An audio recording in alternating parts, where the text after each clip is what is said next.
નમસ્કાર, yes doctor સાથે હું છું હિના। મિત્રો, લીવર ફેલ થવાના કેસ આજકાલ ખૂબ જ વધી રહ્યા છે અને આપણે આસપાસ જોઈ પણ રહ્યા છે। હવે લીવર ફેલ થવાની સ્થિતિમાં લીવર ટ્રાન્સપ્લાન્ટનો વિકલ્પ હોય છે, પણ આ સર્જરીમાં સફળતાની શક્યતાઓ અંગે દર્દીઓ અને તેમના સગામાં અસમંજસતા જોવા મળે છે કે ક્યાંક કંઈક થઈ તો નહીં જાય ને। સામાન્ય રીતે આ ડર બધાને જ રહેતો હોય છે। હવે લીવર ટ્રાન્સપ્લાન્ટમાં કેવી સમસ્યા આવતી હોય છે અને આખી સર્જરી કેવી રીતે થાય છે, આ તમામ વિશે આપણે વિગતવાર માહિતી મેળવીએ। આપણી સાથે સ્ટુડિયોમાં ઉપસ્થિત છે ડોક્ટર પુનિતજી છે, જે લીવર ટ્રાન્સપ્લાન્ટ સર્જન છે, ડોક્ટર વિકાસ પટેલ છે, જે લીવર ટ્रांसप्लांट सर्जन है, डॉक्टर ऋषभ जैन पण अपनी साथ है। आप सभी का स्वागत है। पुनीत जी, सबसे पहले आपसे ये सवाल कि लिवर ट्रांसप्लांट की जरूरत कब होती है? जब पेशेंट्स का लिवर खराब हो जाता है, उन कंडीशन में पेशेंट को लिवर ट्रांसप्लांट की जरूरत पड़ती है, जिसको हम बोलते हैं, दो हिस्सों में डिवाइड कर सकते हैं। एक्यूट लिवर फेलियर, मतलब कल तक हमारा लिवर ठीक था और सडनली लिवर इतना खराब हो गया, फेल हो गया, जिसको हम बोलते हैं एक्यूट लिवर फेलियर, और उसमें इमरजेंसी लिवर ट्रांसप्लांट की जरूरत पड़ती है।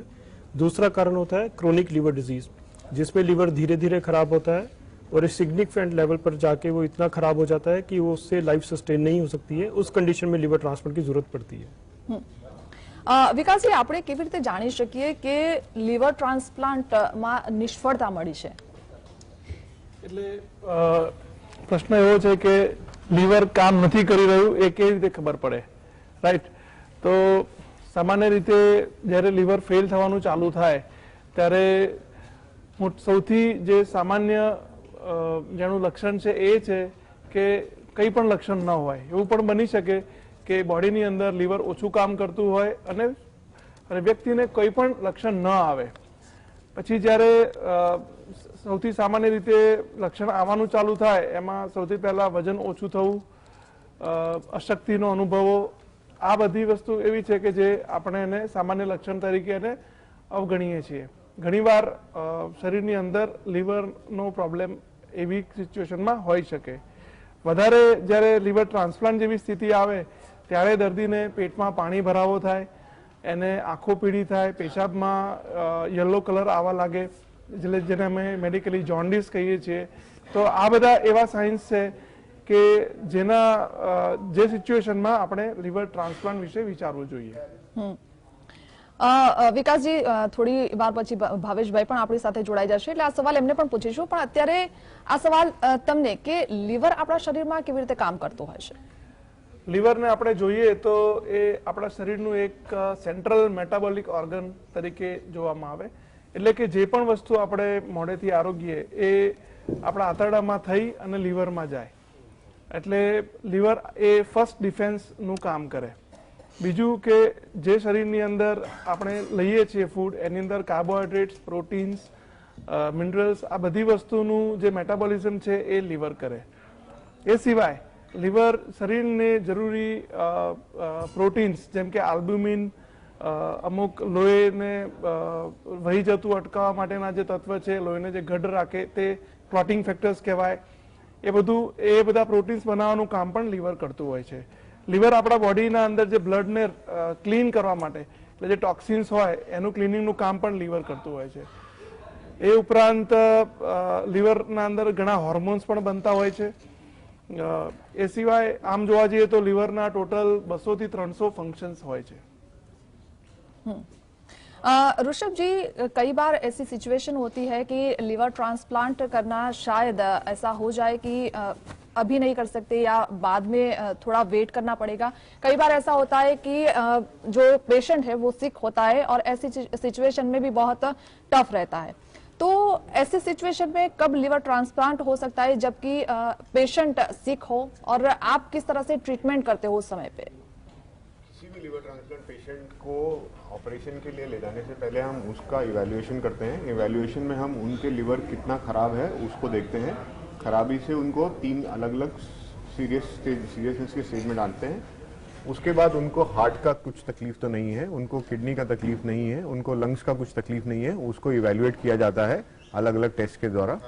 उसके बाद किसी ऑर्गन की तकलीफ को अगर हम उसको सुधार सकते हैं तो उसको सुधारने की कोशिश करते हैं, उसमें उनको दवाइयों से ऑप्टिमम स्टेज पे लाने की कोशिश करते हैं ताकि उनको लिवर ट्रांसप्लांट के कॉम्प्लिकेशन को कम से कम किया जा सके।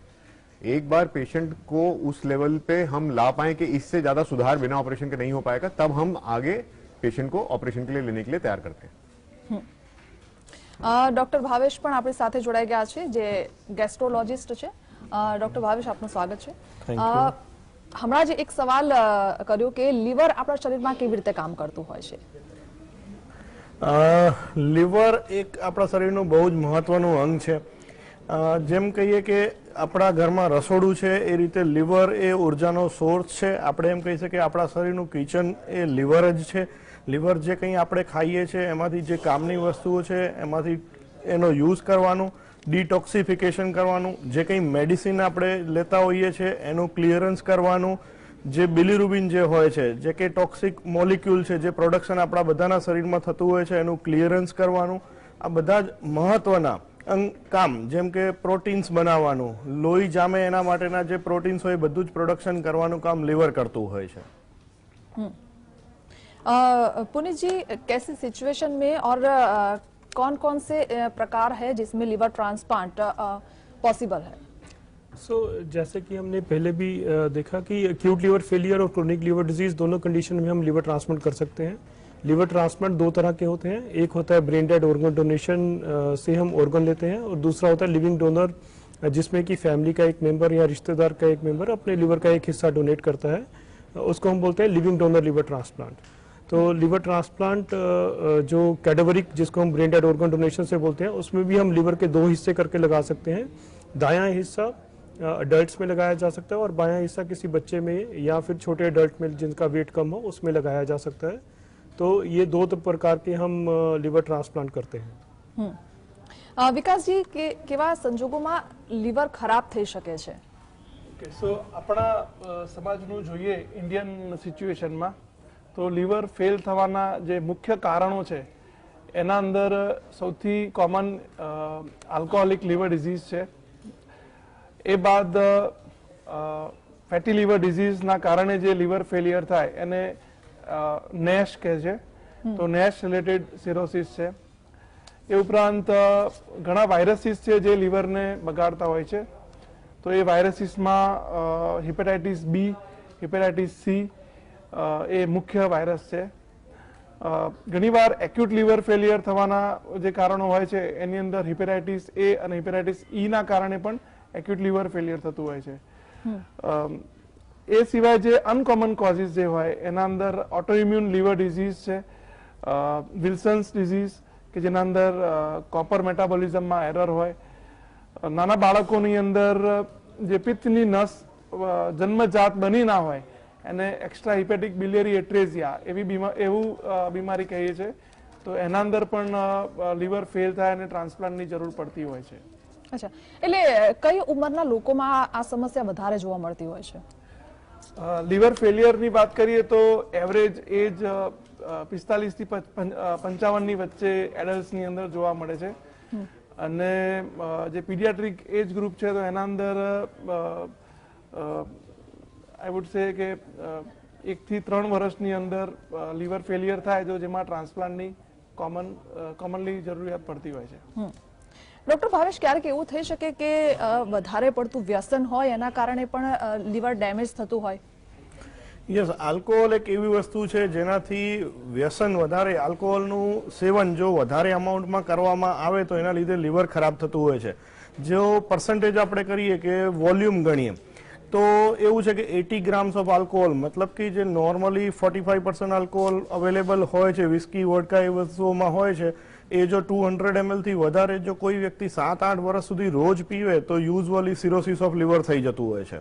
તો આલ્કોહોલ કન્ઝપ્શન એક એવું વ્યસન છે કે જેના લીધે commonly liver cirrhosis, liver failure થતું હોય છે, જે અવોઇડ કરવું જોઈએ. પણ ડોક્ટર ભાવેશ, ક્યારેક એવું થતું હોય છે કે વ્યસન કે ડ્રિંક ને એના કરવાથી પણ લીવર ખરાબ થતું હોય, પણ જો લીવર ટ્રાન્સપ્લાન્ટ કરાયા પછી પણ લોકો, કેટલાક દર્દીઓ એવા હોય છે કે તેમની આ કુટેવ જે હોય છે એ છોડી નથી શકતા અને વ્યસન ચાલુ જ હોય છે, તો એના કારણે કેટલી પ્રોબ્લેમ થઈ શકે છે? સી એટલા માટે જ લીવર ટ્રાન્સપ્લાન્ટ કરતા પહેલા જ્યારે બી આલ્કોહોલ એઝ અ કારણ હોય લીવર સિરોસિસ થવાનું અને ટ્રાન્સપ્લાન્ટ કરવાની જરૂર પડતી હોય છે, તો પેશન્ટનું સોશિયલ બેકગ્રાઉન્ડ, પેશન્ટનું ફેમિલિયલ સપોર્ટ અને પેશન્ટે આલ્કોહોલ બંધ કર્યાને 6 મહિનાથી વધારે ટાઈમ આઈડિયલી થયો હોય એના પછી જ એને લિસ્ટિંગમાં નામ એડ કરવામાં આવતું હોય છે. અને હા, પેશન્ટ પાસેથી એ પેશન્ટના ફેમિલી પાસેથી એવું એશ્યોરન્સ હોય ત્યારે જ એવા પેશન્ટનું લીવર ટ્રાન્સપ્લાન્ટ થતું હોય છે. બહુ જ અનકોમનલી આલ્કોહોલ ઇન્ડ્યુસ જે લીવર આલ્કોહોલિક હિપેટાઇટિસ થઈને લીવર ફેલિયર થતું હોય છે, એમાં 6 મહિનાનું સ્ટોપ આલ્કોહોલ કર્યું એના પહેલા પણ ટ્રાન્સપ્લાન્ટ કરવાની જરૂર પડતી હોય છે, ત્યારે એઝ અ મોરલ અને હ્યુમેનિટેરિયન ગ્રાઉન્ડ્સ પર ટ્રાન્સપ્લાન્ટ કરતા હોઈએ છીએ. પણ આઈડિયલી યસ, એ બહુ જ મહત્વનું અંગ છે, મહત્વનું પાર્ટ છે કે પેશન્ટ આલ્કોહોલ બંધ કરે તો જ ट्रांसप्लांट થઈ શકે.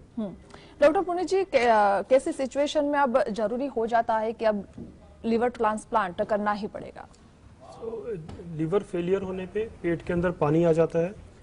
कई बार हम उनको मेडिसिन से मैनेज कर पाते हैं, लेकिन एक स्टेज ऐसी ज़रूर आती है लाइफ में जिसमें दवाइयों से मैनेज नहीं कर पाते और डायूरेटिक्स जिसको हम बोलते हैं उससे मैनेज नहीं कर पाते. दिमाग के ऊपर अमोनिया गैस चढ़ती है लीवर फेलियर में, उसके कारण अगर किडनी पे इफेक्ट आना शुरू हो जाए, उसके कारण रिपीटेड ब्लीडिंग के एपिसोड हो, आंतों में लैट्रिन में खून की उल्टी हो, उसके कारण पेट के पानी के अंदर इन्फेक्शन हो उससे. तो ये सारे कारण ऐसे होते हैं जिसमें कि पेशेंट के लिए हालत जानलेवा बन जाती है. एक भी सिंगल एपिसोड ऐसा आता है जिसमें पेशेंट के लिए हालत जानलेवा हो या फिर उनकी बीमारी धीरे धीरे बढ़ती जा रही हो और पेशेंट की क्वालिटी ऑफ लाइफ सफ़र कर रही हो और उनकी अपनी ज़िंदगी जीने लायक नहीं बन रही हो और रिपीटेड हॉस्पिटल में एडमिशन हो रहे हो, उन हालत में हमें पेशेंट को ट्रांसप्लांट के लिए रिकमेंड कर देना चाहिए. पुनीत जी, जब ऑपरेशन थिएटर में पेशेंट होते हैं तो किस तरह की सिचुएशन होती है और आपकी जो टीम है वो किस तरह से ट्रीट करते हैं पेशेंट को? हम एक लिवर ट्रांसप्लांट की बात करें जिसमें हम लिविंग डोनर लिवर ट्रांसप्लांट कर रहे हैं, जिसमें डोनर की सर्जरी पैरेलल चलती है और साथ में पेशेंट की सर्जरी दूसरे ऑपरेशन थिएटर में चलती है. इसको मैनेज करने के लिए सबसे इम्पोर्टेंट है हमारे लिए एनेस्थीसिया की टीम, सर्जिकल टीम और टेक्नीशियन और हमारे स्क्रब स्टाफ जो कि हमें ऑपरेशन के लिए हेल्प करते हैं. एनेस्थीसिया मैनेजमेंट सबसे इम्पोर्टेंट पार्ट है जिसके लिए डॉक्टर ऋषभ हमारी हेल्प करते हैं. जी बिल्कुल. डॉक्टर ऋषभ, ऑपरेशन में सारे ऑपरेशन पूरा बेहोश करके किए जाते हैं. डोनर का ऑपरेशन की ड्यूरेशन थोड़ी छोटी होती है. डोनर का ऑपरेशन जल्दी खत्म होता है. रिसिपिएंट जिसको लिवर लगना है उस पेशेंट का ऑपरेशन लंबा चलता है. उसमें पहले पुराने वाला लिवर निकाला जाता है, उसके बाद नए लिवर को जो हमने डोनर से लिया है उस वाले लिवर को दोबारा से लगाया जाता है.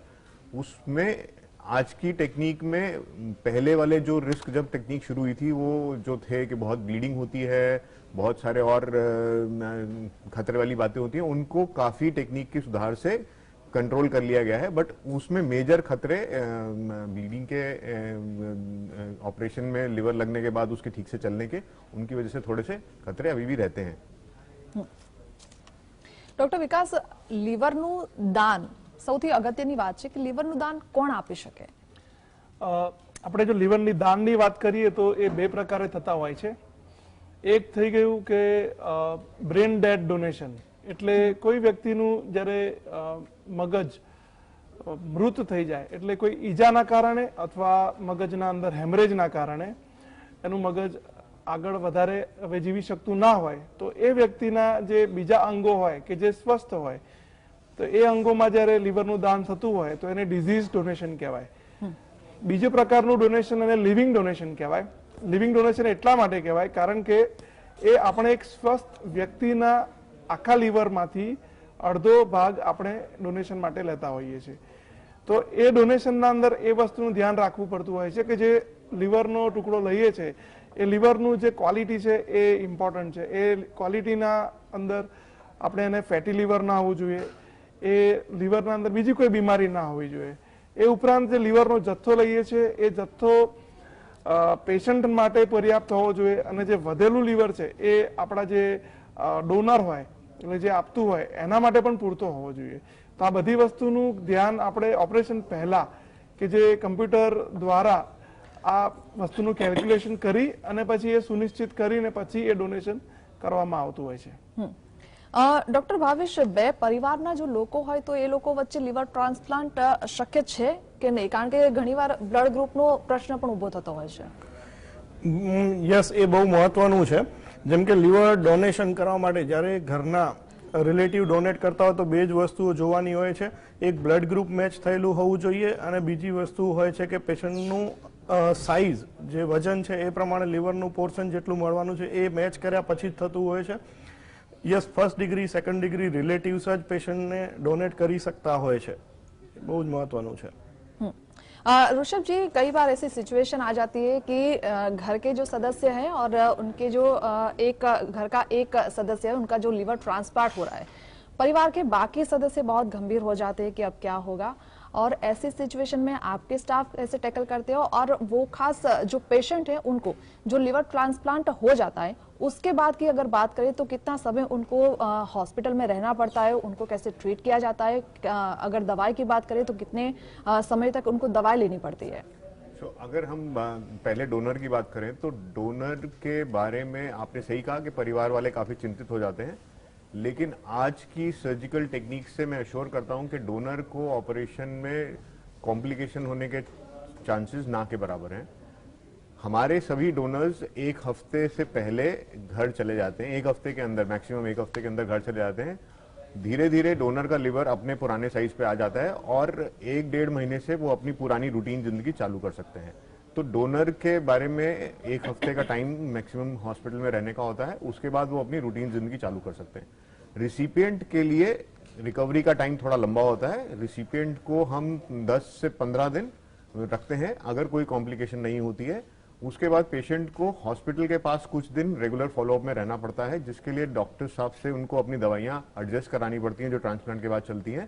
ट्रांसप्लांट के टेस्ट सेटल होने में 1 महीना से 1.5 महीने का टाइम लग जाता है. उसके बाद पेशेंट अपनी रूटीन जिंदगी चालू कर सकता है. अच्छा, पुनीत जी, कभी ऐसा हुआ है कि मतलब लोग ऐसा मानते हैं कि लिवर ट्रांसप्लांट हो जाता है उसके बाद परिवार के सदस्य या पेशेंट की बात करें, वो लोग एक ऐसी मेंटालिटी हो जाती है कि अब हम ज्यादा तक जिंदा नहीं रह पाएंगे, तो कहाँ तक वो अपनी लाइफ को ले जा सकते हैं? क्या ऐसा होता है कि भाई नहीं, इतने टाइम तक ही उनकी लाइफ है?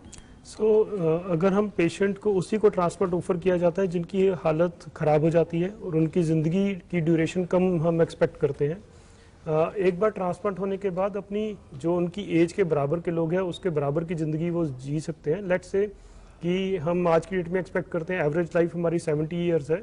अगर हम 40 साल के आदमी का ट्रांसप्लांट करेंगे तो उसकी लाइफ की एक्सपेक्टेशन यही रहेगी कि वो 70 साल तक जी सकते हैं. अगर 20 साल का करेंगे उनकी लाइफ भी 70 साल तक जी जा सकती है, सब्जेक्ट टू कि वो अपने लिवर का ध्यान रखें, रेगुलर चेकअप में रहें, शराब का व्यसन ना करें, अपने मोटापा ना होने दें और रेगुलर चेकअप में रहें. तो नॉर्मल एक्सपेक्टेड लाइफ के बराबर ट्रांसप्लांट के बाद जिया जा सकता है. विकास जी, लिवर ट्रांसप्लांट પછી જીવન નોર્મલ હોય છે કે પછી થોડું ટફ હોય છે ને કઈ કઈ તકેદારી એ લોકોએ રાખવી જોઈએ, ખાસ એક આ મેસેજ? જે લોકોનું લીવર ટ્રાન્સપ્લાન્ટ થાય છે એ બધા પેશન્ટ્સને પહેલા જીવનના જે પહેલું વર્ષ છે ટ્રાન્સપ્લાન્ટ પછીનું તે દરમિયાન એને એ વસ્તુનું ધ્યાન રાખવાનું હોય છે કે એને ઇન્ફેક્શન ન લાગે. એટલે જે કેર આપણે ફોર એક્ઝામ્પલ કોવિડમાં રાખતા હતા, માસ્ક પહેરવું, હાથ ધોવા, સ્વસ્થ ખાવું, હેલ્ધી ફૂડ ખાવું, વાસી ના લેવું, એ ઉપરાંત હેલ્ધી લાઈફસ્ટાઈલ કે મેદસ્વીતા ન થવા દેવી, કોઈ વ્યસન ના હોવું, તો આ બધું જો પાળવામાં આવે તો એમને કોઈ પ્રોબ્લેમ થતો હોતો નથી. મેડિસિન્સની વાત કરીએ તો પહેલા વર્ષ દરમિયાન જેટલી થોડી વધારે મેડિસિન્સ લેવી પડતી હોય છે, 1 વર્ષ પછી એમને લગભગ સવારે 1 ગોળી, સાંજે 1 ગોળી, એથી વિશેષ લેવાનું આવતું હોતું નથી. એટલે આ ઓછી મેડિસિન્સ સાથે એમને જે કેર લેવાની આવે છે એ પણ ઓછી હોય છે. એમને ફક્ત સ્વસ્થ જીવન જીવવાનું એક ધ્યાન રાખવાનું આવે છે. એ ઉપરાંત જે લોકોનું ટ્રાન્સપ્લાન્ટ થાય છે એ એમને સામાન્ય લોકો કરતા ઇન્ફેક્શન, કેન્સર જેવી બીમારીઓ થવાના ચાન્સીસ હોય છે, એટલે એમને સામાન્ય લોકો કરતા વધારે જલ્દી ચેકઅપ કરાવતા રહેવાનું હોય છે. એટલે જો એ દર્દીઓ પોતાના સર્જન અથવા પોતાના ફિઝિશિયન જોડે રેગ્યુલરલી ચેકઅપ કરાવતા રહે તો મારા મતે એમને કોઈ બીજું રિસ્ક છે નહીં. एक सवाल मैं आप सभी से ये पूछना चाहूंगी कि कभी ऐसी सिचुएशन आई आपकी लाइफ में कि कोई एक ऐसा कोई केस आया हो कि अब ऐसा लगा हो कि नहीं यार ये केस हमारे बस में नहीं है और આપણે કહીએ છીએ ને કે તારનારો ને મારનારો એ ભગવાન છે બીજું કોઈ નહીં ક્યારેક એવી કોઈ સિચ્યુએશન આવી કે કોઈ એવો કોઈ ઇન્સિડન્સ જે તમારા ધ્યાનમાં હોય કે ત્યારે આમ એવું લાગે કે ના અહીંયા કોન્ફિડન્સ થોડો ડલ થઈ ગયો હોય પણ છતાં એ ઓપરેશન સફળ રહ્યું હોય सो ऐसे एपिसोड हर डॉक्टर के और हर सर्जन की लाइफ में ज़रूर आते हैं। उसमें हमें पेशेंट की फेवर का सोचना है कि पेशेंट की हालत कैसी हो सकेगी, ट्रांसप्लांट करेंगे तो नहीं करेंगे तो कैसी होगी। अगर हमें क्योंकि इसमें दो जिंदगियां जुड़ी हुई हैं, अगर हम लिविंग डोनर लिवर ट्रांसप्लांट करें, एक डोनर की सर्जरी जिंदगी भी साथ में इन्वॉल्व है और एक पेशेंट की भी। अगर हम सेफली पेशेंट को उस ट्रांसप्लांट से निकाल सकते हैं तभी हम पेशेंट को ट्रांसप्लांट के लिए आगे कंसिडर करते हैं। अदरवाइज उनकी कंडीशन में उनको इम्प्रूव करने की कोशिश करते हैं, उसमें अच्छी आईसीयू केयर देना, अच्छी नर्सिंग केयर देना, और जब पेशेंट की हालत सुधर जाती है उसके बाद उनको वापस ट्रांसप्लांट के लिए कंसीडर किया जाता है। डॉक्टर भावेश, लिवर ट्रांसप्लांट नो सफलतानो दर શું છે?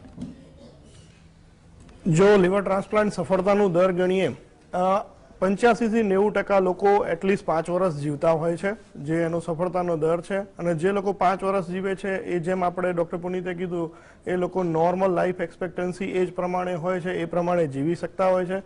એટલે 85-90% सक्सेस रेट 90% गणीने चाली सके आजना जमानामां। ऋषभ जी, एक पेशेंट कितनी बार ट्रांसप्लांट करवा सकता है?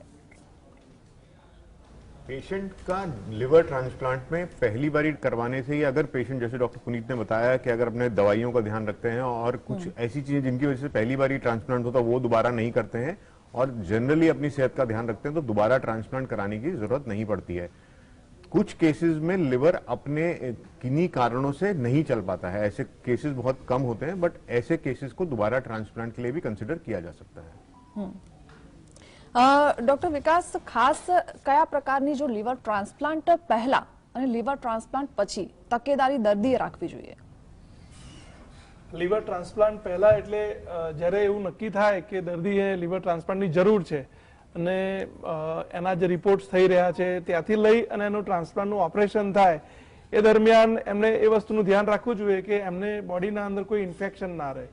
બીજી વસ્તુ કે એ ન્યુટ્રિશનલી પોતાને પ્રોટીન ડાયટ વધારે લે જેથી કરી એમનું મસલ બિલ્ડ થાય અને એનો ફાયદો એ થાય કે જ્યારે ઓપરેશન થઈ જાય એ બાદ એમને વેન્ટિલેટર પરથી અને જે એમની રિકવરી છે એ બહુ ઝડપી આવતી હોય છે।